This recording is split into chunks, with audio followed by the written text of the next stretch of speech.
हाँ जी बच्चों, कैसे हो आप सब। Welcome to my channel Learner Grow. अब हम आ गए हैं 29 डे पे और एक्सरसाइज 5.2 10th के मैथ के एनसीईआरटी की। तो शुरू करने से पहले आप मेरा चैनल लाइक करें, सब्सक्राइब करें और शेयर ज़रूर करें ताकि कोई भी बच्चा सॉल्यूशन से मतलब दूर ना रह सके। ठीक है। सो हम आ गए हैं अब 4th क्वेश्चन पे आ गए हैं। 3rd तक हमने पिछली वीडियो जो हमारी 28 वीडियो है उसमें हमने कर लिया। अब हम 4th क्वेश्चन के सोल्यूशन पे आ गए हैं। चलो जी शुरू करते हैं फिर। सो इसमें दिया which term of AP 3, 8, 13, 18 is 78। हमें बताना है कि जो 78 है ये कौन सी टर्म है इसे AP की। ठीक है। तो इसके लिए हमें फर्स्ट टर्म हमें दी हुई है 3 एंड कॉमन डिफरेंस क्या हो गया 8 - 3 5। मैंने डायरेक्ट लिख दिया इतना, अब आपको आ जाना चाहिए। AN की वैल्यू क्या दी हुई है 78। सो ये फॉर्मूला हमने लगा लिया। यहाँ AN की वैल्यू पुट कर दी, A की वैल्यू पुट कर दी, N तो हमें निकालना है कि कौन सी टर्म है वो N होता है, और D की वैल्यू 5 हमने पुट कर दी। यहाँ से 3 इधर आ गया, सो ये निकल गया एंड 5 ये, और अभी 5 से डिवाइड करके 75 को 15 N-1 और N की वैल्यू आ गई 16, मतलब 78 की वो 16 टर्म है। ये हमारा 4th क्वेश्चन। अब हम आ गए हैं 5th क्वेश्चन पे। इसके 2 पार्ट दिए हुए हैं। इन्होंने कहा है कि find the number of terms in each of the following APs। हमें उनके नंबर ऑफ टर्म्स मतलब इसमें भी हमें N ही निकालना है। सो इसका फर्स्ट पार्ट में हमें AP ये दी हुई है, ये 205 है, ये लास्ट टर्म है हमारी दी हुई। सो A की वैल्यू 7, D की value 13 - 7 = 6 and last term 205। So formula वही सेम रहेगा। लास्ट टर्म को हम L लिख लेते हैं, चाहे आप 825 भी 205 भी लिख सकते हैं, अप टू यू, जो भी आपकी मर्जी। मैंने यहाँ पे L लिखा है। सो L की वैल्यू 205, A की वैल्यू 7, N की वैल्यू हमें निकालनी ही है, D की वैल्यू 6, और यहाँ से हम इसको पुट करके यहाँ से N की वैल्यू आ गई 34। अगर हमें कोई टर्म निकालने के लिए, नंबर ऑफ टर्म्स निकालने के लिए बताया गया हो तो उसमें हमेशा हमने N ही निकालना है, और ये फॉर्मूला आपको इस एक्सरसाइज और मतलब इस चैप्टर के लिए रट लेना है। फॉर्मूलों के लिए आप अलग से एक कॉपी बना लो और उसमें सिर्फ फॉर्मूलाज वगैरह लिखो, मतलब कॉपी नहीं, पेज। सो सेकंड हमें AP ये दी हुई है।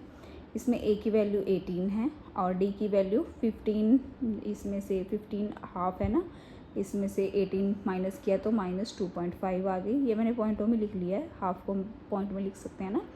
लास्ट है तो हमारे पास -47। सो फॉर्मूला हमने वही लगा दिया। L की जगह यहाँ ये A की वैल्यू, ये N-1 का N तो हमें निकालना ही है, और D की वैल्यू, इसको हमने सॉल्व कर दिया तो N की वैल्यू 27 हमारे पास आ गई है। ये जब भी हमें नंबर ऑफ टर्म्स निकालनी है तो उसमें हमेशा N की ही वैल्यू निकालनी है, ये आपने याद रखना है। सो 6th क्वेश्चन है, check whether -150 is a term of the AP 11, 8 and 1। कि ये जो है -150 ये टर्म है AP की जो दी हुई है कि नहीं है, ये हमें पता करना है। सो A की वैल्यू 11, D की वैल्यू 8 - 11 - 3 और AN की वैल्यू हमें दी है -150। सो यहाँ पे हमने पुट कर दिया। ठीक है, तो N की वैल्यू तो निकालनी ही है ना इसमें। सो -3 ये हमने पुट किया है, तो यहाँ से हमारे पास जो है सॉल्व करके, जो कैलकुलेशंस करके जैसे हमने पिछले क्वेश्चंस में भी किया, उसमें N की वैल्यू हमारे पास आ गई 54, 2/3। ये हमारे पास होल नंबर नहीं है, डिवीज़न में आ रहा है, तो ये हमारे पास होल नंबर नहीं है, तो हम -150 को हम मानेंगे नहीं कि ये AP है। ठीक है। सो अभी हमारे पास आ गया हम 7th क्वेश्चन पर। 7th क्वेश्चन है, find the 31st term of AP whose 11th term is 38 and the 16th term is 73। इन्होंने हमें 31st टर्म निकालने के लिए क्या है, मतलब A31 निकालने के लिए कहा है, और A11 हमें दिया हुआ है 38 एंड A16 दिया हुआ है 73। तो फॉर्मूला तो आपको पता ही है। सो A11 टर्म हमारे पास 38, 11 टर्म का फॉर्मूला हमें पता ही है, A + 10D = 38। ये हमने मान ली है इक्वेशन 1।